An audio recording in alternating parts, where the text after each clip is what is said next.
എൻ്റെ പേര് അക്ഷയ. ഇത് നമ്മുടെ പുതിയ യൂട്യൂബ് ചാനലാണ്. അപ്പോൾ ഈ ചാനലിലൂടെ നമ്മൾ ഉദ്ദേശിക്കുന്നത് 8, 9, 10 ക്ലാസ്സിലെ മക്കൾക്ക് വേണ്ടിയിട്ട് ഓരോ സബ്ജക്റ്റുകളും അവരുടെ ഓരോ സബ്ജക്റ്റുകളും പ്രത്യേകം സ്പെഷ്യലൈസ് ചെയ്തിട്ടുള്ള ടീച്ചേഴ്സ് ക്ലാസ് എടുത്ത് നൽകുന്നതായിരിക്കും. അപ്പോൾ ഓരോ ചാപ്റ്ററിൻ്റെയും ബേസ് ചെയ്തിട്ടുള്ള എക്സ്പ്ലനേഷൻസ്, PYQ, അതുപോലെ തന്നെ ഓരോ ചാപ്റ്ററിൻ്റെയും ക്വസ്റ്റ്യൻ ആൻസർ ഒക്കെ നമ്മൾ ഡിസ്കസ് ചെയ്യുന്നതായിരിക്കും. അപ്പോൾ ഈ ചാനൽ നിങ്ങൾ ആദ്യമായിട്ടാണ് കാണുന്നതെങ്കിൽ ഈ ചാനലൊന്ന് സബ്സ്ക്രൈബ് ചെയ്യുക. അതുപോലെ തന്നെ തൊട്ടടുത്തുള്ള ബെല്ലൈക്കൺ എനേബിൾ ചെയ്യുക. എങ്കിൽ മാത്രമേ ഞങ്ങളിടുന്ന പുതിയ വീഡിയോസിൻ്റെ നോട്ടിഫിക്കേഷൻസ് ഒക്കെ നിങ്ങൾക്ക് ലഭിക്കുകയുള്ളൂ. പിന്നെ ഞാൻ വന്നിരിക്കുന്നത് 8ാം ക്ലാസ്സിലെ കേരള പാഠാവലിയിലെ 2ാമത്തെ ചാപ്റ്ററുമായിട്ടാണ്. അപ്പോൾ 1ാമത്തെ യൂണിറ്റിൽ നമ്മൾ പറയുന്നത് സാന്ദ്ര സൗഹൃദം, അമ്മമ്മ, വഴിയാത്ര. അപ്പോൾ ഈ 3 ചാപ്റ്ററിലും പ്രധാനമായിട്ടും ബന്ധങ്ങളെക്കുറിച്ച്, അതായത് സ്നേഹബന്ധങ്ങളെക്കുറിച്ചും സൗഹൃദത്തെക്കുറിച്ചും ഒക്കെയാണ് പറയുന്നത്. അപ്പം നമ്മൾ ഇന്ന് ഡീൽ ചെയ്യാൻ പോകുന്നത് 2ാമത്തെ ചാപ്റ്ററാണ്. 2ാമത്തെ ചാപ്റ്റർ അമ്മമ്മ എന്ന് പറയുന്ന ചാപ്റ്ററാണ്. അപ്പോൾ ഈ ചാപ്റ്റർ രചിച്ചിരിക്കുന്ന ആളെ കുറിച്ച് നമുക്ക് നോക്കണം. P. സുരേന്ദ്രൻ രചിച്ച ഇലഞ്ഞിപ്പൂ മണമുള്ള നാട്ടുവഴികൾ. P. സുരേന്ദ്രൻ രചിച്ച ഇലഞ്ഞിപ്പൂ മണമുള്ള നാട്ടുവഴികൾ എന്ന് പറയുന്ന ആ ഒരു അധ്യായത്തിൽ നിന്നെടുത്തതാണ് ഈ ഒരു ഓർമ്മക്കുറിപ്പ്. അപ്പോൾ നമുക്ക് ചാപ്റ്ററിലേക്ക് കടക്കുന്നതിന് മുമ്പ് നമുക്ക് രചയിതാവിനെ കുറിച്ച് നോക്കാം. P. സുരേന്ദ്രൻ 1961 മലപ്പുറം ജില്ലയിലെ പാപ്പിനിപ്പാറയിലാണ് അദ്ദേഹം ജനിച്ചത്. അതുപോലെ തന്നെ അദ്ദേഹത്തിൻ്റെ പ്രധാനപ്പെട്ട കൃതികൾ എന്തൊക്കെയാണെന്ന് ഓർത്ത് വയ്ക്കുക. ഇലഞ്ഞിപ്പൂ മണമുള്ള നാട്ടുവഴികൾ, ജലസന്ധി, ബർമുഡ, സാമൂഹ്യ പാഠം, ചൈനീസ് മാർക്കറ്റ് തുടങ്ങിയവയൊക്കെയാണ് പ്രധാനപ്പെട്ട കൃതികൾ. അപ്പോൾ ഇതിലൊരു 1-2 കൃതികളൊക്കെ നിങ്ങൾ ഓർത്ത് വയ്ക്കുക. കാരണം 4 മാർക്കിനും 6 മാർക്കിനൊക്കെ ക്വസ്റ്റ്യൻസ് വന്നാൽ നിങ്ങൾക്ക് ഇതൊക്കെ ബേസ് ചെയ്ത് ഇതൊക്കെ മെൻഷൻ ചെയ്യാൻ കഴിയുന്നതാണ്. പിന്നെ നമുക്ക് ഈ ചാപ്റ്ററിലേക്ക് കടക്കാം. അപ്പോൾ ഈ ചാപ്റ്ററിൻ്റെ സംഗ്രഹം നമുക്ക് ജസ്റ്റ് ഒന്ന് നോക്കാം. അപ്പം ഈ ചാപ്റ്ററിലെ പ്രധാനപ്പെട്ട ആശയം എന്താണ്, അതുപോലെ തന്നെ പ്രധാനപ്പെട്ട ക്വസ്റ്റ്യൻ ആൻസർ, ഇതൊക്കെയാണ് നമ്മൾ ഇന്നത്തെ ക്ലാസ്സിൽ ഡിസ്കസ് ചെയ്യാൻ ഉദ്ദേശിക്കുന്നത്. അപ്പോൾ എല്ലാവരും വീഡിയോ സ്കിപ്പ് ചെയ്യാതെ കാണുക. അപ്പോൾ എല്ലാവരും പാഠപുസ്തകമൊക്കെ ഒന്ന് എടുത്ത് പഠിക്കാനായിട്ട് എല്ലാവരും ഒന്ന് റെഡി ആയിട്ടിരിക്കുക. അപ്പം ഞാൻ സംഗ്രഹം ഒന്ന് പറയാം. അപ്പോൾ ഈ ചാപ്റ്ററിൻ്റെ തുടക്കത്തിൽ തന്നെ നമുക്ക് കാണാൻ കഴിയുന്നത് ഒരു സാധുവായിട്ടുള്ള വൃദ്ധയായിട്ടുള്ള ഒരു അമ്മമ്മയാണ്.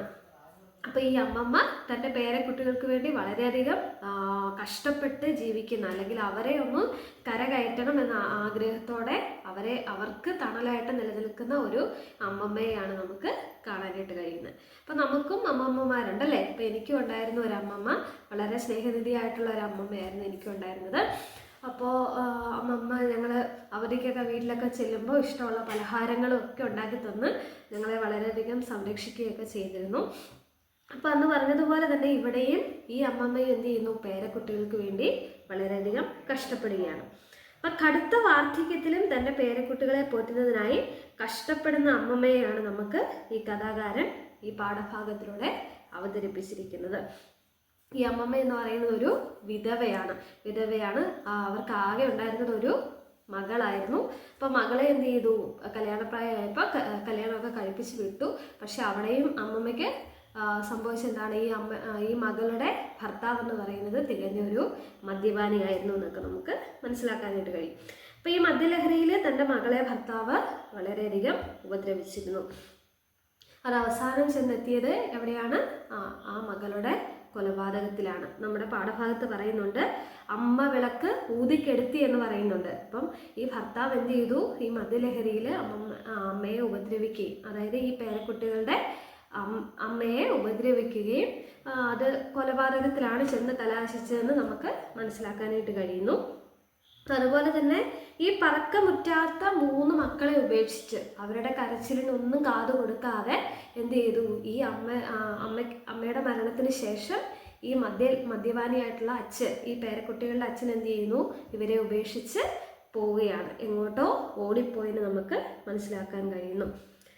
പിന്നീട് ആ 3 പേരക്കുട്ടികളുടെയും, നമുക്ക് ഈ പാഠഭാഗത്ത് നോക്കിയാൽ മനസ്സിലാവും, പിന്നീട് ആ 3 പേരക്കുട്ടികളുടെയും സംരക്ഷണ ചുമതല പ്രായമായിട്ടുള്ള ആ അമ്മമ്മയുടെ ചുമലിലാവുകയാണ്. പിന്നീട് ആ 3 കുഞ്ഞുങ്ങളെയും സംരക്ഷിക്കേണ്ട ചുമതല അമ്മമ്മ ഏറ്റെടുത്തു.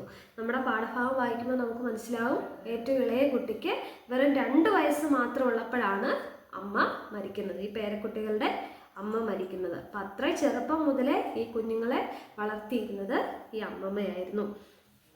പിന്നെ തൻ്റെ പേരക്കുട്ടികളെ വളരെയധികം സ്നേഹിച്ചിരുന്ന ആ സ്ത്രീ ഏറ്റവും നല്ല വിദ്യാഭ്യാസം അവർക്ക് ലഭിക്കണം, അതുപോലെ തന്നെ ഈ കുഞ്ഞുങ്ങളുടെ പഠന ചെലവുകളും അതുപോലെ തന്നെ ജീവിത ചെലവുകളും ഒക്കെ അവർക്ക് താങ്ങാൻ കഴിയാതെ എന്ത് ചെയ്യുന്നു, അവരെ കുഞ്ഞുങ്ങളെ ഹോസ്റ്റലിലേക്ക് ആക്കുകയാണ് അല്ലേ.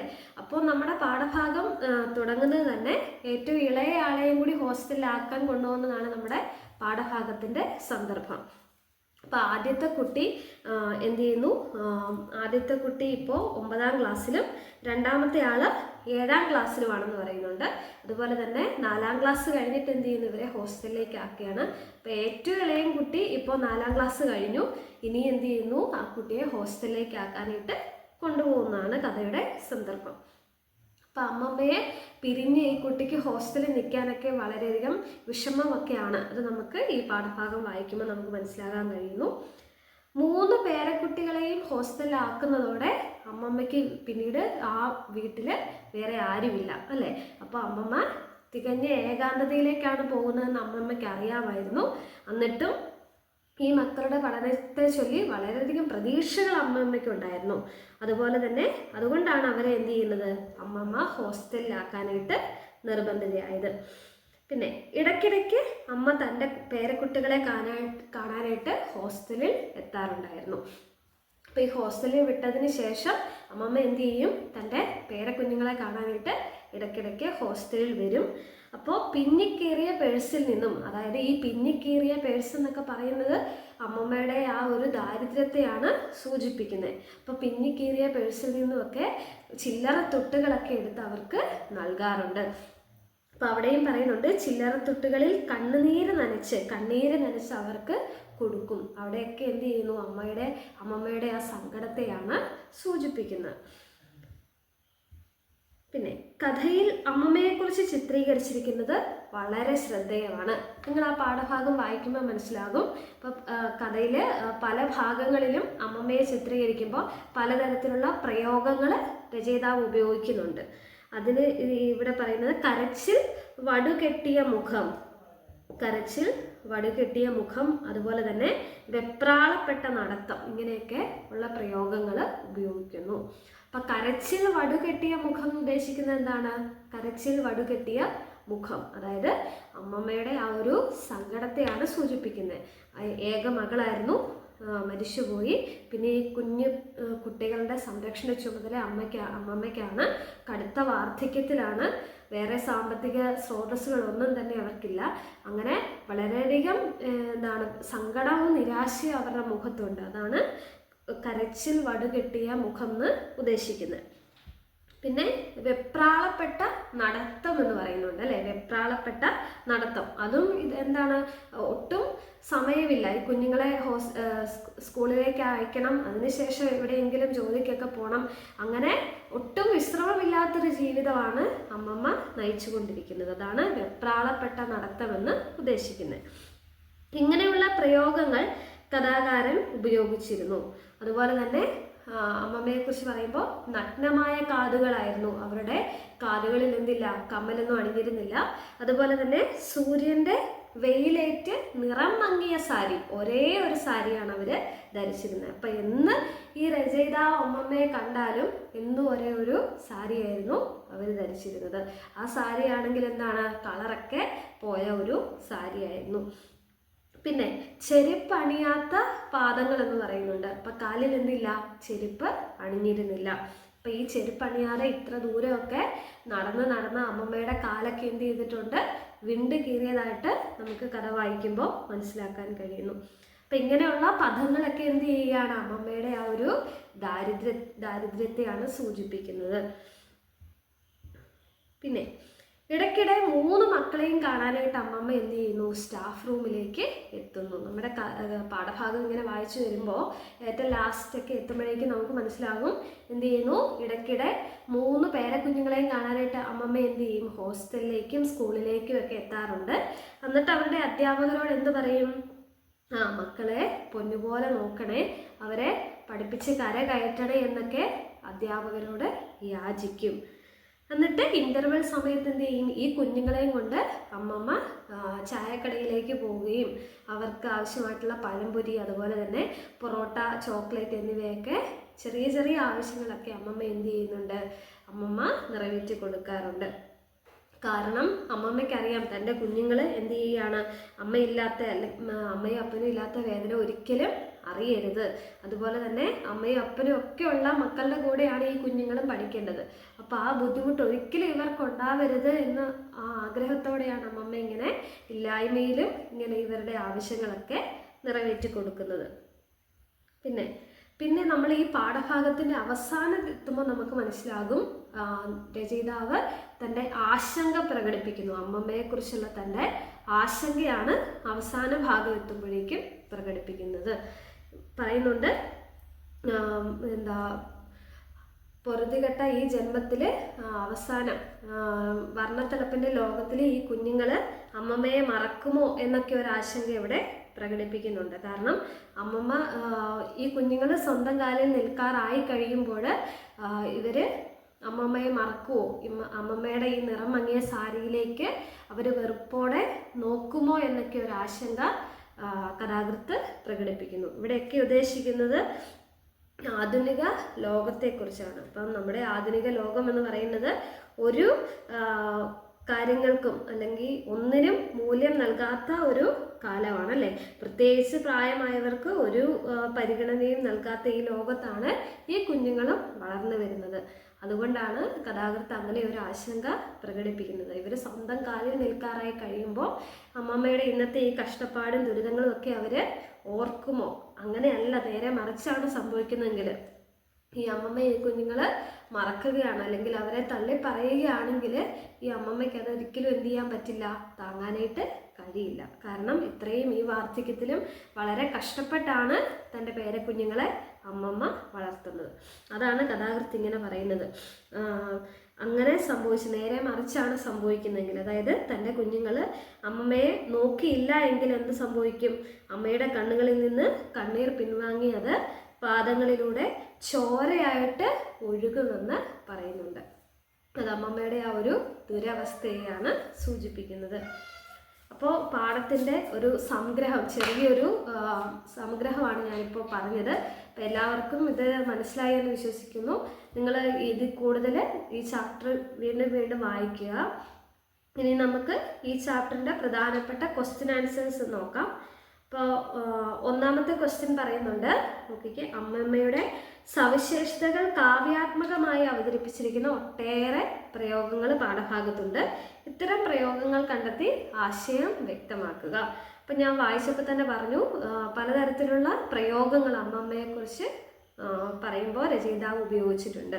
ഒന്നാമത്തത്, തേവി തേവി വറ്റിപ്പോയ കിണറാണ് മുമ്പിൽ, എന്നാലും പൊടിയുന്നുണ്ട് തെളിനീര്. അപ്പം ഇതിൻ്റെ ആശയം എന്തായിരിക്കും? തേവി തേവി വറ്റിപ്പോയ കിണർ എന്ന് ഉദ്ദേശിക്കുന്നത് എന്താണ്? അമ്മമ്മയുടെ ആ ഒരു ദുഃഖത്തെയാണ്. ദുഃഖം കൊണ്ട് കരഞ്ഞ് അമ്മമ്മയുടെ കണ്ണുനീരൊക്കെ എന്ത് ചെയ്തു? വറ്റിപ്പോയി. എന്നിട്ടും എന്ത് ചെയ്യുന്നുണ്ട്? പൊടിയുന്നുണ്ട് തെളിനീര്. ആ കുഞ്ഞുങ്ങളോടുള്ള സ്നേഹത്തിൻ്റെ ആ ഒരു വറ്റാത്ത ഉറവ എന്ത് ചെയ്യുന്നു? അമ്മമ്മയുടെ ഉള്ളിൽ നിന്നും പൊടിയുന്നു. അതാണ് രചയിതാവ് ഇവിടെ ഉദ്ദേശിക്കുന്നത്. പിന്നെ രണ്ടാമത്തെ പ്രയോഗം പറഞ്ഞിരിക്കുന്നത്, കണ്ണീർ തിളങ്ങുന്ന സൂചിയായി. അമ്മമ്മയുടെ കണ്ണിലെ കണ്ണുനീർ എന്ത് ചെയ്യുന്നു? തിളങ്ങുന്ന സൂചിയായി മാറുന്നു. അവിടെ ഉദ്ദേശിക്കുന്നത് എന്താണ്? ഈ അമ്മമ്മയുടെ ഈ കഥ വായിക്കുമ്പോൾ, അല്ലെങ്കിൽ ഈ പാഠഭാഗം നമ്മൾക്ക് വായിക്കുമ്പോൾ നമുക്ക് എന്ത് ചെയ്യുന്നു? വളരെയധികം നിരാശയും സങ്കടമൊക്കെ തോന്നുന്നുണ്ട് അല്ലേ. അപ്പോൾ അവരുടെ അവസ്ഥയൊക്കെ ആലോചിച്ചിട്ട് നമുക്കും സങ്കടം ഉണ്ടാകുന്നു. അപ്പം അതാണ് പറയുന്നത്, അമ്മമ്മയുടെ ഈ ജീവിതം ആലോചിക്കുമ്പോൾ നമുക്കും എന്ത് ചെയ്യുന്നു? വളരെയധികം ദുഃഖങ്ങൾ ഉണ്ടാകുന്നു. അതാണ് അവിടെ സൂചിപ്പിക്കുന്നത്, കണ്ണുനീര് തിളങ്ങുന്ന സൂചിയായി എന്ന് പറയുന്നത്. അടുത്തത്, പൊറുതികെട്ട ജന്മം എന്ന് പറയുന്ന ഒരു പ്രയോഗം ഇവിടെ ഉപയോഗിച്ചിരിക്കുന്നു. ഇവിടെയും സൂചിപ്പിക്കുന്ന എന്താണ്? അമ്മമ്മയുടെ ആ ഒരു ജീവിതത്തിൻ്റെ ആ ഒരു അവസ്ഥയാണ്. അതായത് വാർദ്ധക്യം എന്ന് പറയുന്നത് എന്താണ്? വിശ്രമമായിട്ടുള്ള ജീവിതം നയിക്കേണ്ട ഒരു കാലഘട്ടമാണ് അല്ലേ. അപ്പം തൻ്റെ ജീവിതഭാരമൊക്കെ ഇറക്കി വെച്ച് വിശ്രമ ജീവിതം നയിക്കേണ്ട കാലത്ത് എന്ത് ചെയ്യുന്നു? അമ്മമ്മ ഈ കുഞ്ഞുങ്ങൾക്ക് വേണ്ടി വളരെയധികം കഷ്ടപ്പെട്ട് ജീവിക്കുകയാണ്. അപ്പം ആരും ആശ്രയമില്ലാതെ പൊറുതികെട്ട നട്ടം തിരയുന്ന ചില ആളുകൾ നമ്മുടെ ചുറ്റുപാടുമുണ്ട്. അങ്ങനെയുള്ള ഒരു ആളുകൾക്ക് പ്രതീകമാണ് നമ്മുടെ അമ്മമ്മ. അപ്പം ഇത്തരത്തിൽ ഉള്ള പ്രയോഗങ്ങളിലൂടെ അമ്മമ്മയുടെയും ആ പേരക്കുട്ടികളുടെയും ഒക്കെ ആ ഒരു അവസ്ഥകൾ വളരെ ദയനീയമായിട്ട് രചയിതാവ് നമ്മുടെ മനസ്സിലേക്ക് എത്തിക്കുന്നു. പിന്നെ അടുത്ത ക്വസ്റ്റ്യൻ, വർണ്ണത്തിളപ്പിന്റെ ലോകം വളരെ പെട്ടെന്ന് അവരെ മാറ്റിമറിക്കും. വെയിലിലൂടെ നടന്ന് നിറം മങ്ങിയ സാരിയിലേക്ക് അവർ വെറുപ്പോടെ നോക്കും. ഈ പ്രയോഗത്തിന്റെ ആശയം എന്താണ്? അപ്പം ഈ ഒരു പ്രയോഗം സൂചിപ്പിക്കുന്നത് എന്താണ്? നമ്മുടെ ഉപഭോഗ സംസ്കാരത്തെയാണ് അല്ലേ? കാരണം ഇന്നത്തെ ലോകത്ത് ആരും എന്ത് ചെയ്യുന്നില്ല, ആർക്കും വില കൽപ്പിക്കുന്നില്ല. അപ്പം അങ്ങനെ ഒരു കാലത്താണ് ഈ കുഞ്ഞുങ്ങളും വളർന്നു വരുന്നത്. അപ്പം എന്ത് ചെയ്യുന്നു, മനുഷ്യർ സ്വന്തം സുഖം മാത്രം നോക്കി അവനിലേക്ക് തിരിയുന്ന കാലത്ത് ഈ അമ്മമ്മയെ സംരക്ഷിക്കുമോ, ഈ അമ്മമ്മയെ സംരക്ഷിക്കാതെ അവരുടെ ആ ഒരു നിറം മങ്ങിയ സാരിയിലേക്ക് അവർ വെറുപ്പോടെ നോക്കുമോ എന്നുള്ള ഒരു ആശങ്കയാണ് രചയിതാവ് ഇവിടെ ഉദ്ദേശിക്കുന്നത്. അടുത്ത ക്വസ്റ്റ്യൻ, വന്നു ഇല്ല വന്നില്ല, തേവി പ്ലസ് തേവി തേവി തേവി, മഴ പ്ലസ് ഇല്ല മഴയില്ല, ഇങ്ങനെയുള്ള കൂടുതൽ പദങ്ങൾ കണ്ടെത്താനായിട്ട് പറയുന്നുണ്ട്. അപ്പോൾ അതിനും ഞാൻ ഉദാഹരണങ്ങൾ കുറച്ച് നൽകിയിട്ടുണ്ട്. സൂചി പ്ലസ് ആയി സൂചിയായി, പ്രായത്തിൽ തന്നെ പ്രായത്തിൽ തന്നെ, ഒൻപതിൽ പ്ലസ് എത്തി ഒൻപതിലെത്തി, കണ്ണ് പ്ലസ് നീര് കണ്ണീര്, ചോര പ്ലസ് ആയി ചോരയായി. അപ്പം ഇങ്ങനെയുള്ള പദങ്ങൾ ഞാൻ കുറച്ച് ഉദാഹരണങ്ങൾ നൽകിയിട്ടുണ്ട്. അപ്പം ഇങ്ങനെയുള്ള പദങ്ങൾ വീണ്ടും നിങ്ങൾ പാഠഭാഗത്ത് നോക്കുക, കണ്ടുപിടിക്കുക. ഇനി 2-3 ക്വസ്റ്റ്യനോട് നമുക്കുണ്ട്. അത് നമുക്ക് വേറൊരു വീഡിയോയിൽ നമുക്ക് പറയാവുന്നതാണ്, വേറൊരു വീഡിയോയിൽ. അതുപോലെ തന്നെ ടെലഗ്രാം ചാനൽ നമുക്ക് അവൈലബിൾ ആണ്. അതിൽ നമ്മൾ ഓരോ ചാപ്റ്റേഴ്സിൻ്റെയും നോട്ടും കാര്യങ്ങളും ഒക്കെ കൃത്യമായിട്ട് അതിൽ നൽകുന്നതായിരിക്കും. അപ്പോൾ ആ ടെലഗ്രാം ചാനലിലൂടെ നിങ്ങളൊന്ന് ജോയിൻ ചെയ്യാൻ ശ്രമിക്കുക. അപ്പോൾ ഈ വീഡിയോ എല്ലാവർക്കും ഇഷ്ടപ്പെട്ടെന്ന് കരുതുന്നു. ഇഷ്ടപ്പെട്ടെങ്കിൽ നിങ്ങളുടെ ഫീഡ്ബാക്കും കാര്യങ്ങളും ഒക്കെ അറിയിക്കുക. കൂടുതൽ കൂട്ടുകാരിലേക്ക് ഇത് ഷെയർ ചെയ്ത് കൊടുക്കുക. അപ്പോൾ ഓക്കെ, താങ്ക് യു.